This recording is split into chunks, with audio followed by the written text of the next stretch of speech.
Pemirsa masih di IDX Season Closing dan di segmen ini kami akan mengajak Anda untuk menyimak topik pilihan yang berhasil dihimpun oleh tim redaksi kami.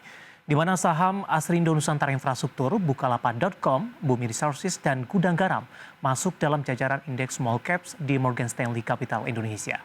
Lantas bagaimana dampak masuknya saham-saham tersebut bagi pergerakan sahamnya di perdagangan hari ini? Mari kita simak informasi selengkapnya dalam tayangan berikut ini.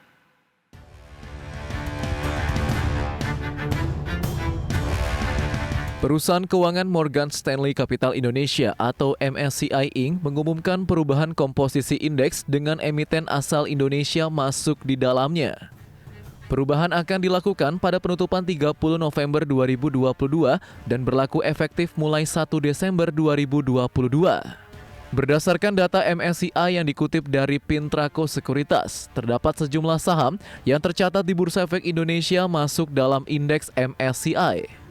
Saham-saham tersebut masuk dalam MSCI Small Cap Indexes List, yakni saham PT Asrindo Nusantara Infrastruktur Tbk, PT Bukalapak.com Tbk, PT Bumi Resources Tbk, dan PT Gudang Garam Tbk.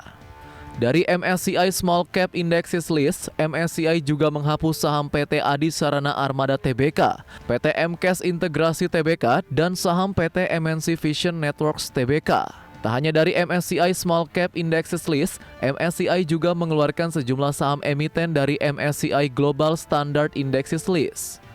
Saham-saham tersebut yakni PT Adaro Minerals Indonesia Tbk, PT Gudang Garam Tbk, serta PT Tower Bersama Infrastruktur Tbk.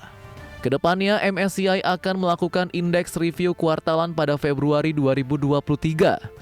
Di mana waktu pemberitahuan pada 9 Februari 2023 dan tanggal efektif 1 Maret 2023. Usai pengumuman tersebut, saham BP dan Buka tercatat menguat di atas 5% pada perdagangan sesi pertama pada hari ini.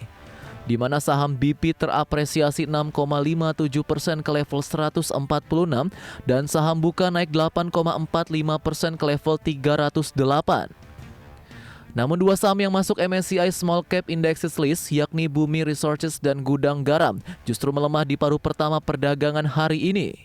Saham Bumi terkoreksi 0,53% dan saham GGRM turun 1,25% di pukul 11.30 waktu Indonesia Barat.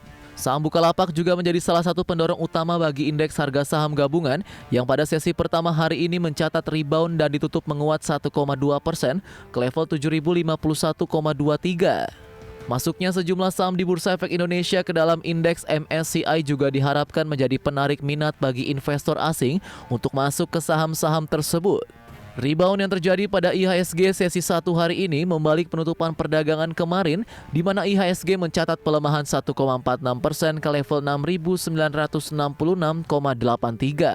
Meski IHSG melemah, namun investor asing masih mencatatkan net buy di sejumlah saham. Di mana saham Adaro Energi Indonesia menjadi yang terlaris diborong investor asing dengan transaksi 144,73 miliar rupiah. Diikuti saham Merdeka Copper Gold yang membukukan net buy 40,67 miliar rupiah. Meski demikian, kedua saham tersebut tercatat turun pada perdagangan kemarin. Saham Adro terkoreksi 4,48% dan saham MDKA terkoreksi 2,48%. Berbagai sumber IDX Channel.